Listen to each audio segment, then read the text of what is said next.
ఉద్యోగుల సమస్యలపై త్వరలో సీఎం రేవంత్ రెడ్డిని కలుస్తామన్నారు ఉద్యోగుల జేఏసీ చైర్మన్ మారం జగదీశ్వర్. కాంగ్రెస్ గవర్నమెంట్ వచ్చిన తర్వాతే ప్రతి నెల మొదటి తారీఖునే జీతాలు వస్తున్నాయని చెప్పారు. రాష్ట్రంలో మొత్తం 6.5 లక్షల మంది ఉద్యోగ ఉపాధ్యాయ పెన్షనర్లున్నారని, సమస్యలు పరిష్కరిస్తే 32 లక్షల మంది లబ్ధి జరుగుతుందంటున్న మారం జగదీశ్వర్తో శ్రీనివాస్ ఫేస్ టు ఫేస్. ముఖ్యమంత్రి రేవంత్ రెడ్డిని కలిసేందుకు తెలంగాణ ఉద్యోగుల జేఏసీ ప్రయత్నాలు చేస్తుంది. చాలా సమస్యలు చెప్తున్నారు. పిఆర్సీ నుంచి మొదలు పెడితే ఇతర డిఏల వరకు కూడా చాలా సమస్యలు ఉన్నాయని గత కొన్ని రోజుల నుంచి కూడా చెప్తూ వస్తున్నారు. ఇంతకు ఉద్యోగుల సమస్యల పరిష్కారం గురించి ఎప్పుడు ముఖ్యమంత్రిని కలవబోతున్నారు, ఏ సమస్యలు ఉన్నాయి, ప్రధానమైనటువంటి సమస్యలు ఏంటి, ఇట్లాంటి విషయాల మీద మనతో మాట్లాడేందుకు తెలంగాణ ఉద్యోగుల జేఏసీ చైర్మన్ మారం జగదీశ్వర్ ఉన్నారు. ఒకసారి మాట్లాడదాం. అన్న, సీఎంను కలిసేందుకు ప్రయత్నం చేస్తున్నట్టు తెలిసింది.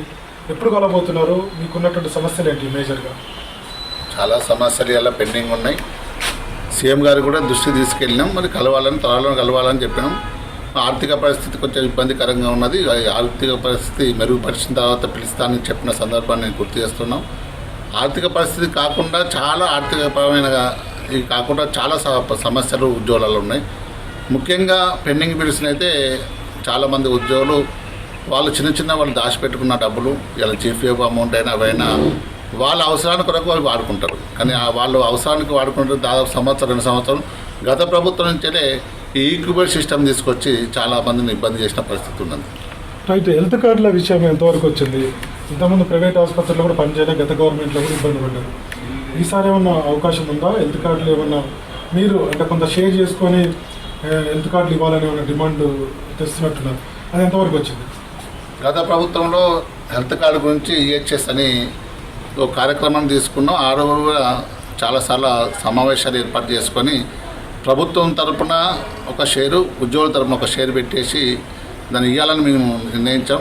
ప్రభుత్వం ఏమో ఒక 500, మన ఉద్యోగుల 500 అయితే 350, 700 కోట్లతోని ఒక కమిటీని వేసేసి ప్రభుత్వం తరఫున ఒక 6, ఒక ఉద్యోగ సంఘాలతో 6 ఒక ట్రస్ట్ని ఏర్పాటు చేయాలని మేము ప్రభుత్వాన్ని సూచించినాం. దానికి కూడా జీవో తీసుకున్నారు. కానీ జీవో తీసుకున్న తరంలో ప్రభుత్వం చేంజ్ అయింది. ఈ ప్రభుత్వం వచ్చిన తర్వాత దాన్ని కూడా చాలాసార్లు మేము మాట్లాడినాం, కానీ దాని గురించి చర్చ లేదు. ప్రభుత్వాన్ని మేము కోరుతున్నాం, మీకు చాలా ఎటువంటి సమస్యలు ఉన్నాయి, దాన్ని కూడా ఆ జీవో తీసుకున్నాం. ఆ జీవోని ఒకసారి మాట్లాడి మీకు ఏమైనా అవసరం ఉంటే కొంచెం చేంజ్ చేసుకుందామని చేసుకోవచ్చు. దాన్ని కూడా మాట్లాడవలసిందిగా ప్రభుత్వాన్ని కోరుతున్నాం. 6.5 లక్షల ఉద్యోగులు, మళ్ళీ వాళ్ళ ఫ్యామిలీసు, పెన్షనర్స్ చాలా ఒత్తిడి చేస్తున్నాయి. యాక్చువల్గా మా ఫోన్ కూడా ఎప్పుడు రింగ్ అయితేనే ఉన్నది. చాలామంది కొందరు హార్ష్గా మాట్లాడుతారు. నేను సమయం పాటించండి, 10 నెలలు అయింది ప్రభుత్వం, గతంలో వచ్చిన ఇవన్నీ డ్యూస్ ఉన్నాయి కాబట్టి ఈ ప్రభుత్వాన్ని అడుగుదాం. ఎందుకంటే ప్రభుత్వానికి ప్రజలకు, మన ప్రభుత్వ ఉద్యోగులకు సంబంధాలు ఉండాలి, వారు కూడా కోరుతున్నారు కాబట్టి మనం తీసుకుందాం. మరి చాలామంది ఉద్యోగులు ఏమంటారు, ఆర్థికపరమైన ఆర్థికేతర 317 జీవో అయినా అని, ఇలా సిపిఎస్ రద్దు విషయంలోనైనా అని, ఇలా మరి చూస్తున్నాం ఎంప్లాయీస్ హెల్త్ కార్డ్ అయినా కానీ ఇలా కంపాషనేట్ అపాయింట్. నిజంగా చెప్తున్నా, ఆ వీఆర్ఓలను 5,000 వీఆర్ఓలను ఆ ప్రభుత్వం రద్దు చేసింది. 5,000 పోస్టులు పోయినాయి. ఆ పోస్టులు పోయిన తర్వాత ఎక్కడ భర్తీ చేయలేదు. ఆ పోస్టులు ఆ ఉన్న పోస్టులలో అడ్జస్ట్ చేసే వరకు చాలామంది కంపాషనేట్ అపాయింట్. జిల్లా పరిషత్ ఉద్యోగులు అయితే వాళ్ళందరూ టీచర్లే ఉంటారు, వాళ్ళకి జూనియర్ అసిస్టెంట్ పోస్ట్ ఇవ్వాలి. ఆ జూనియర్ అసిస్టెంట్ పోస్ట్ ఖాళీ లేక చాలామంది 10 ఏళ్ళ నుంచి 5 ఏళ్ళ నుంచి వాళ్ళ కుటుంబాలు ఆగమవుతున్నాయి. అది సీఎం గారి దగ్గర ఒక ఫైల్ కూడా ఉంది.